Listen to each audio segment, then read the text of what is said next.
Hello viewers, আশা করি সবাই ভালো আছেন। আমার ইউটিউব চ্যানেলের নতুন পর্ব আপনাদের সবাইকে স্বাগত। তো বর্তমানে বাংলাদেশের প্রায় 18 কোটি জনগণ একটা আতঙ্কের মধ্যে আছে। সেই আতঙ্কটা হচ্ছে বিষধর সাপ রাসেল ভাইপারস। বাংলার প্রায় প্রতিটি জেলায়, প্রতিটি উপজেলাতেই এই সাপ ছড়িয়ে পড়েছে। তো সবাই সতর্ক থাকবেন, যে যেখানেই থাকেন সতর্ক থাকবেন। এবং যদি কেউ এই সাপ ধারা আক্রান্ত হয়ে থাকেন, সাপও যদি কাউকে কামড় দিয়েই থাকে, তো সাথে সাথে নিকটস্থ হসপিটালে যাবেন। কোনোভাবে কোনো ওজা বা সাপড়ের কাছে যাবেন না, কারণ এই সাপটা খুবই বিষধর। এই সাপের কামড়ে খুব অল্প সময়তেই লোক মারা যায়। তবে আমি মূলত এই বিষয় নিয়ে আলোচনা করার জন্য আজকে আমি আসি নাই।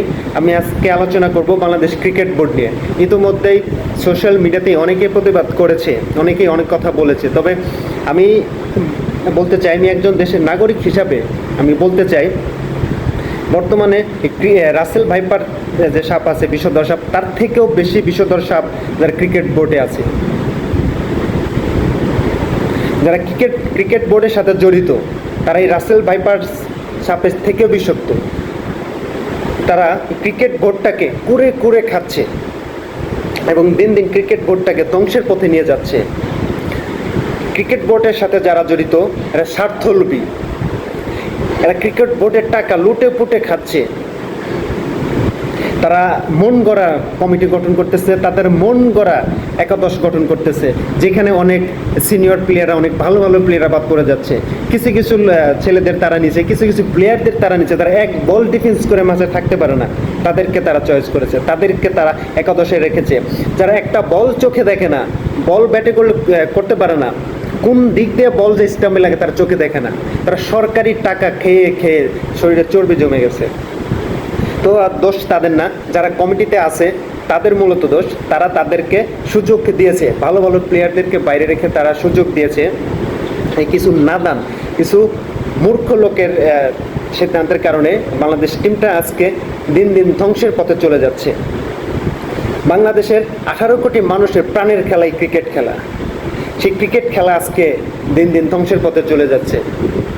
তো আমি মাননীয় প্রধানমন্ত্রীকে দৃষ্টি আকর্ষণ করে বলবো, বাংলাদেশ ক্রিকেট বোর্ডে যারা জড়িত আছে সবাইকে আপনি বাদ দেন, নতুন করে লোক নেন।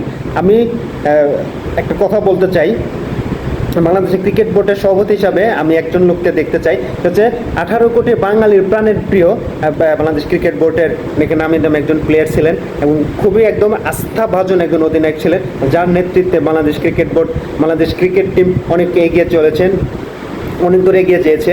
কিন্তু তার অবসরের কারণে, সে দল থেকে চলে যাওয়ার কারণে আজকে বাংলাদেশ টিমটা দিন দিন অধঃপতনে চলে যাচ্ছে।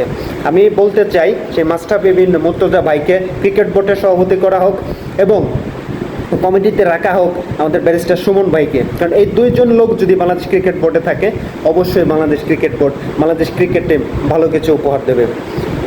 যদি মাস্টাফি ভাই থাকে, অবশ্যই ভালো দল গঠন করবে, ভালো একাদশ গঠন করবে, ভালো প্লেয়ার সুযোগ পাবে। এখানে কোনো স্বজনপ্রীতি থাকবে না। বাংলাদেশ ক্রিকেট টিম দিন দিন সামনের দিকে এগিয়ে যাবে।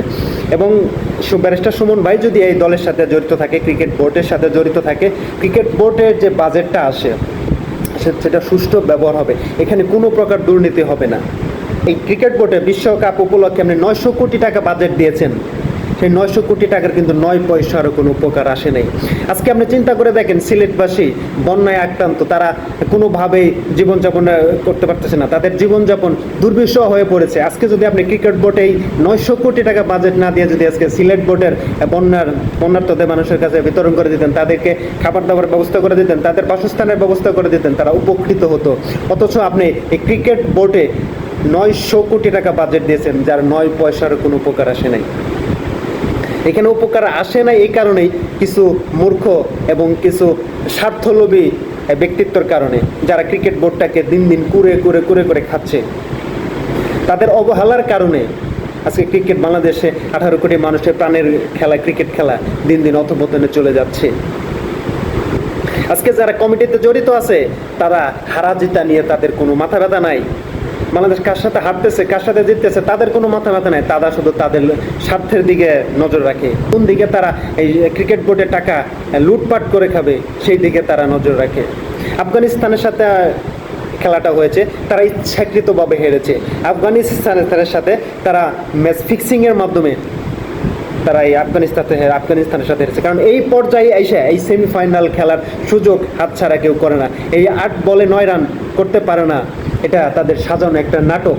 তারা ইচ্ছাকৃতভাবে আফগানিস্তানের সাথে হেরেছে। কিছু কিছু প্লেয়ারদেরকে তারা একাদশ সাজিয়েছে যারা বল চোখে দেখে না, এক বল ডিফেন্স করে মাঠে টিকে থাকতে পারে না, আজকে তাদেরকে নিয়ে একাদশ গঠন করা হয়েছে। অথচ আমাদের মেহেদি মিরাজ ভাই, উনি খুব ভালো খেলে, ভালো একজন প্লেয়ার, ভালো ফিল্ডিং করে, ভালো বল করে, ভালো ব্যাট করে এবং ডিফেন্স করতে পারে। আমাদের শ্রদ্ধেয় তামিম ভাই, ওনাকে বাদ দেওয়া হয়েছে, উনি ভালো একজন প্লেয়ার।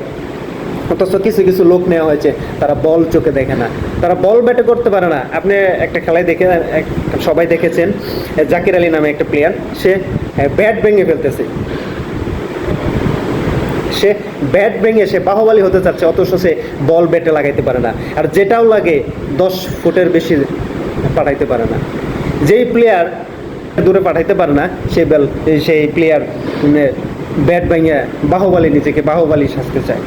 শুধু এই জাকির আলী নয়, বাংলাদেশ ক্রিকেট টিমে একাদশে অনেক প্লেয়ার আছে, তারা স্বজনপ্রীতির কারণে তারা একাদশে ঢুকতে পেরেছে, অনেক ভালো ভালো প্লেয়ার বাদ পড়েছে।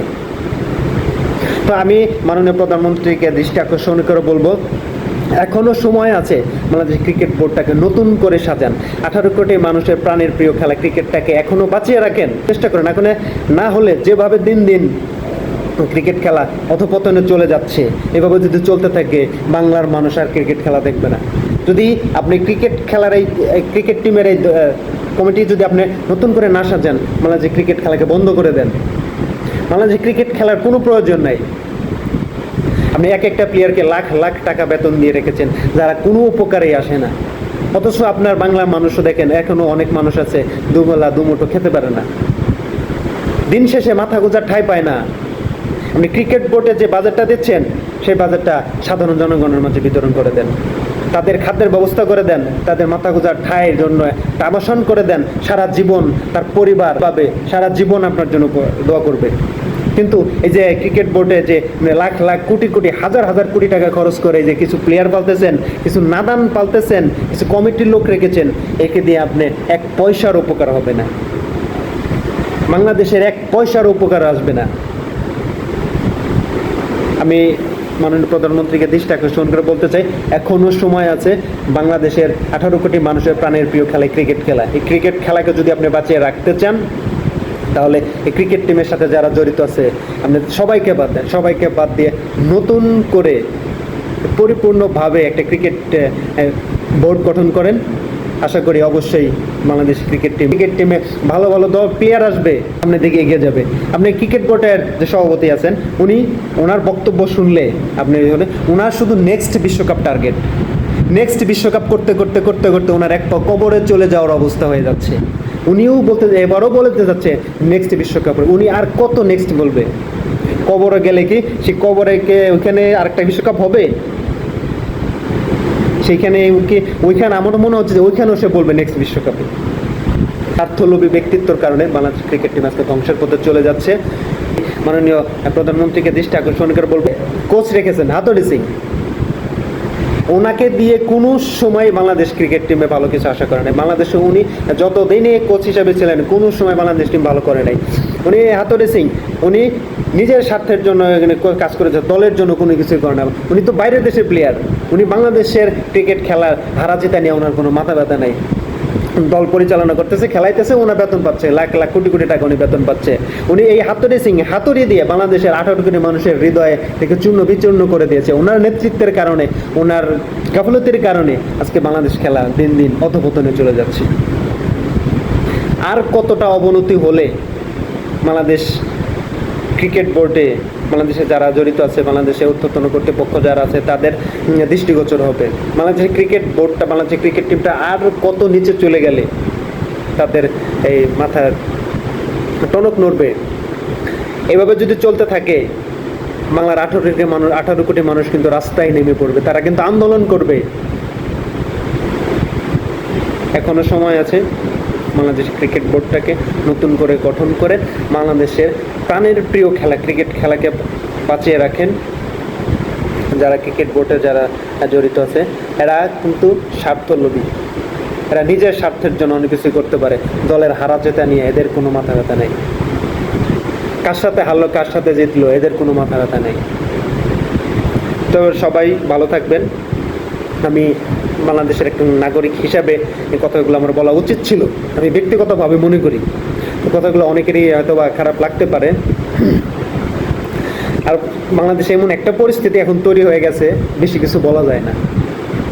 বেশি কিছু বলতে গেলে মামলা হামলার শিকার হতে হয়।